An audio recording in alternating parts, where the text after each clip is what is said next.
Foi a propia candidata María Xosé Alfonso a encargada de un por un ir presentando a todos os membros da súa candidatura, con algunha que outra incorporación nova, nos postos de saída apenas cambios. Repetirán María Sambade de 4 e Xosé Manuel Quintela e Tono Uía como número 2 e 3 respectivamente. Os tres que formaron o equipo de goberno nestes últimos 4 anos.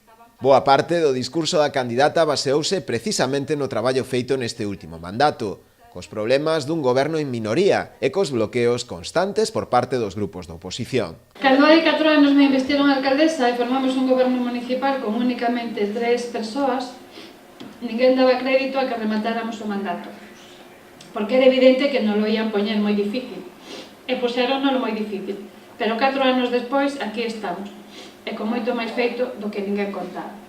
Se lle temos que devolver un favor á caridade, que favor lle devolvemos? Que nos puxo aquí para nos complicar a vida e nos facer a vida imposible? Nós non somos así.